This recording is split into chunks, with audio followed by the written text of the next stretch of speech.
بسم اللہ الرحمن الرحیم ایاک نعبد و ایاک نستعین۔ میں آپ سب کے سامنے آج اس لیے آیا ہوں کیونکہ میں صبح سے یہ کراچی میں جو پبلک سڑکوں پہ نکلی ہوئی ہے اور جو ان کے اوپر حکومت کا برتاؤ ہے، میں اس کی وجہ سے میں نے فیصلہ کیا کہ میں آج آپ سب کے ساتھ، اپنی قوم کے ساتھ اس چیز کے اوپر گفتگو کروں۔ دیکھیں، سب سے پہلے ایک حکومت آتی ہے، واضح ایک انٹرنیشنل کانسپریسی کے ذریعے، اور وہ آ کے اس ملک کے اوپر جب جو حکومت بنتی ہے، 60% لوگ ضمانت پہ، بڑے بڑے اس ملک کے وہ لوگ جو 30 سال سے کرپشن کر رہے تھے، وہ اوپر آ کے مسلط ہو جاتے ہیں۔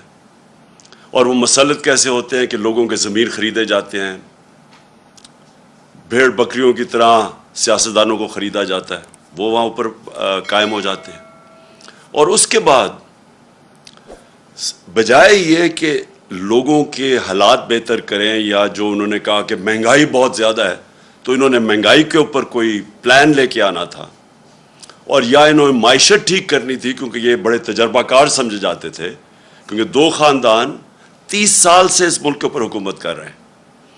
تو بجائے وہ کرنے کے جو انہوں نے ہمارے سارا وقت 3.5 سال تنقید کرتے رہے کہ جی بہت مہنگائی ہے، لوگ پس گئے، ان کو سمجھ نہیں ہے، معیشت کو نہیں سنبھال سکتے، تو بجائے وہ کرنے کے صرف اور صرف انہوں نے ایک کام کیا اب تک، اور وہ کام یہ کیا کہ 1100 ارب روپے کے اپنے اوپر جو کرپشن کیسز تھے، اپنے آپ کو NRO دے کے وہ معاف کروا لیے، اور اس کے علاوہ انہوں نے ادارے تباہ کیے ہیں تاکہ ان کی کرپشن بچ جائے۔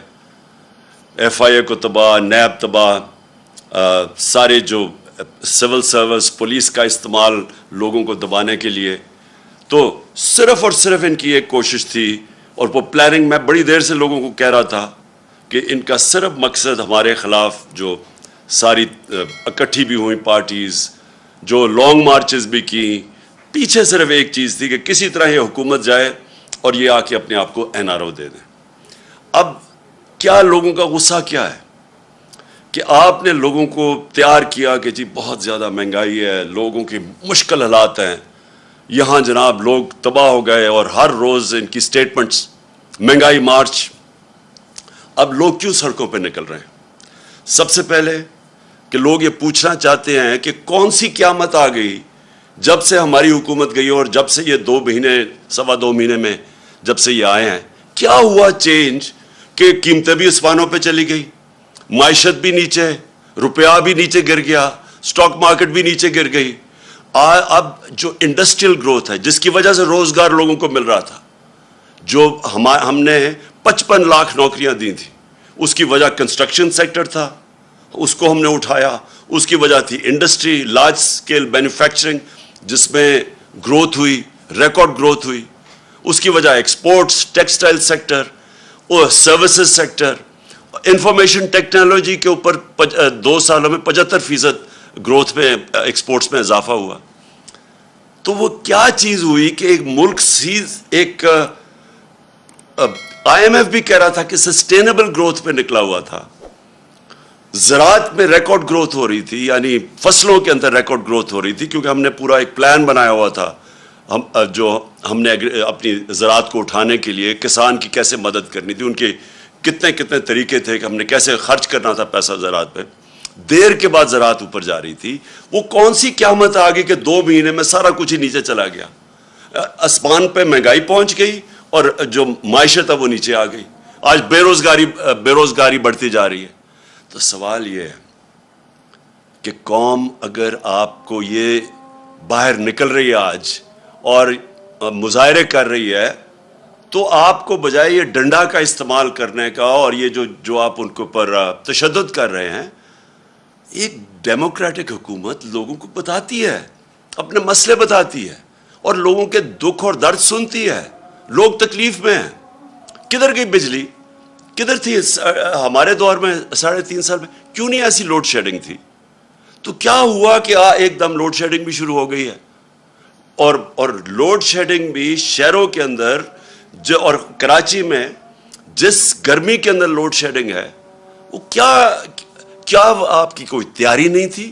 کیا ہوا؟ بجلی تو ہے یہاں ملک میں.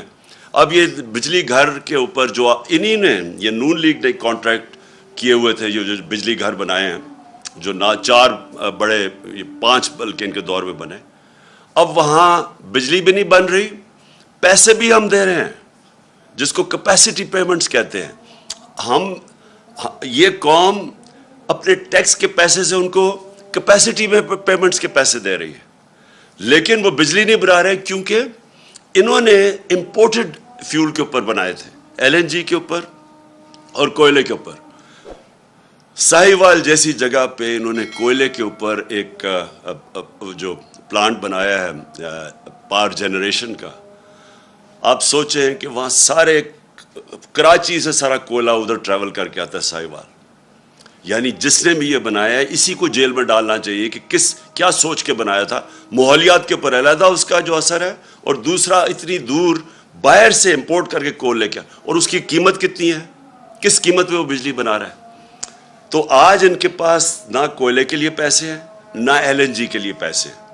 نتیجہ یہ ہے کہ اب یہ پلانٹ چل نہیں رہے، جس کی وجہ سے لوڈ شیڈنگ ہے. تو میرا پھر سے سوال ہے کہ اتنی محنت سے آپ نے سازش کی، بیرون ملک کے ساتھ مل کے، یہاں لوگوں کے ساتھ مل کے، غداروں کے ساتھ آپ نے یہ سازش کی، اور آج لوگ آپ سے یہ سوال پوچھ رہے ہیں کہ جب آپ یہ سازش کر کے آ گئے تو اب کہہ رہے ہیں کہ جی یہ سارا کچھ عمران خان اور پی ٹی آئی نے کیا ہے. تو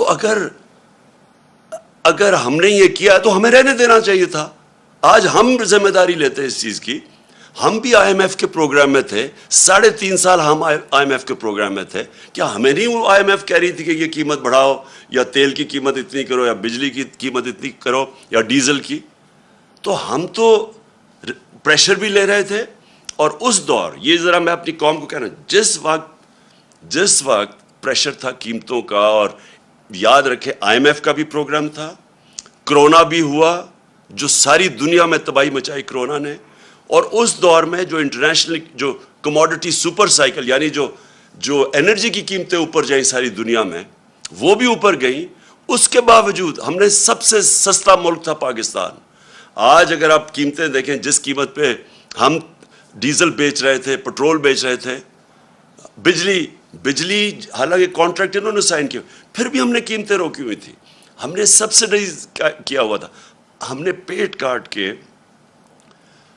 ڈیزل اور پٹرول کو اور بجلی قیمت نہیں بڑھنے دی. آئی ایم ایف پریشر برداشت کیا، کیونکہ ہمیں پتا تھا کہ لوگوں کے حالات کیا ہیں. ہمیں پتا تھا کہ یہ ایک انٹرنیشنل عذاب آیا ہوا ہے. کون سی قیامت آئی کہ آج سارا کچھ آسمانوں پہ چلا گیا. جو قیمتیں انہوں نے بڑھائی ہیں 2.5 مہینوں میں، ہمارے 3.5 سال میں اتنی قیمتیں نہیں بڑھی. کوئی چیز لے لیں، آٹا لیں، گھی خاص طور پہ لیں، یہ ڈیزل اور پٹرول، بجلی کی، ابھی تو لوگوں کو بجلی کے بل آنے ہیں. تو بجائے لوگوں کو ان کی دکھ درد سنیں اور کوشش کریں کسی طرح اپنا ذہن استعمال کریں، سوائے اپنی چوری بچانے کے لیے اور این آر او لینے کے لیے، ذہن استعمال کریں کہ کیسے آپ لوگوں کا بوجھ کم کر سکتے ہیں. بجائے وہ کرنے کے آج ان کو ٹیئر گیسنگ کی ہے، دہشت پھیلائی جا رہی ہے، ڈرایا جا رہا ہے لوگوں کو. میری آج اپنی ساری قوم سے ایک ہی آپ سب کے لیے درخواست ہے، اپیل ہے کہ دیکھیں، ایک پرامن احتجاج ہم سب کا حق ہے. یہ ہمیں جمہوریت ایک حق دیتی ہے، ہمارا آئین حق دیتا ہے. ہمارے جب نے 25 کو جب احتجاج کیا، 25 مئی کو، انہوں نے جس طرح کا ظلم کیا لوگوں کے اوپر، فیملیز پہ، گھر میں رات کو 2-3 بجے گھس کے خواتین کو جس طرح انہوں نے چادر اور 4 دیواری کو، ہماری روایت کو پیچھے رکھ کے جس طرح انہوں نے کیا، اس کی میں مارشل لاء میں تو شاید ایسا ہوتا ہو، کسی جمہوریت میں نے ایسے نہیں دیکھا. میں نے جنرل مشرف کی آمریت کے اندر، وہ بھی ملٹری ڈکٹیٹر تھے، میں نے اس میں اس طرح کا ظلم نہیں دیکھا جو انہوں نے کیا 25 کو. اور اب ہم پھر تماشا دیکھ رہے ہیں. یہ کر کیا رہے ہیں؟ سنبھالی ان سے معیشت سنبھالی نہیں جا رہی، قیمتیں ان سے روکی نہیں جا رہی. باہر پھر رہے ہیں ہاتھ پھیلا کے، وہ ان کی مدد جس طرح کر رہے ہیں، جس طرح میں نے کہا کہ وہ کوئی بھی فری لنچ نہیں ہوتا، یعنی کوئی مفت میں آپ کی مدد نہیں کرتا. وہ کوئی نہ کچھ آپ سے مانگ رہے ہیں. ان کو بھی خوش کرنے کے لیے انہوں نے ہماری نیشنل سیکیورٹی کو کمپرومائز کرنا ہے، وہ بھی اب دیکھتے رہے. تو اب اگر ان کا خیال ہے کہ صرف ظلم کر کے اور تشدد کر کے کسی طرح لوگوں کو کنٹرول کریں گے، ایسے لوگ کنٹرول نہیں ہوں گے. ابھی مہنگائی جہاں تک ہمیں پتہ ہے جولائی میں اور بڑھنی ہے، کیونکہ انہوں نے جولائی میں جو LNG تھی وہ نہیں آ رہی. اب ان کے پاس جو یہ سمجھ رہے تھے کہ یہ باہر سے چیزیں، یہ فیول خرید لیں گے، یہ کوئلہ یا LNG، وہ ان کے پاس وہ وسائل نہیں ہیں کیونکہ قیمتیں اوپر چلی گئی ہیں. لہٰذا میں آج اپنی ساری قوم کو کہہ رہا ہوں کہ میں 2 تاریخ کو ہفتے کی شام کو اسلام آباد میں انشاءاللہ ایک تاریخی ہم کریں گے پروٹیسٹ پرامن، جو ہمیشہ ہم کرتے ہیں پرامن پروٹیسٹ. ہم سارے شہروں کے اندر بھی لوگوں کو کہہ رہے ہیں کہ پروٹیسٹ کریں. پشاور، لاہور، کراچی، ملتان، کوئٹہ، جتنے ہمارے بڑے شہر ہیں ادھر بھی ہم پروٹیسٹ کر رہے ہیں، اور ہم یہاں پریڈ گراؤنڈ پہ کریں گے. میں یہ چاہتا ہوں کہ ایک زندہ قوم بن کے ہم سارے ان پروٹیسٹ میں شامل ہوں. ہم توڑ پھوڑ نہ کریں کیونکہ اپنے ملک کو ہی نقصان پہنچتا ہے، لیکن پرامن احتجاج ہم سب کریں بتانے کے لیے کہ ایک جمہوریت میں یہ ہمارا حق ہے اور حکومت کا فرض ہے کہ وہ لوگوں کی آواز سنیں.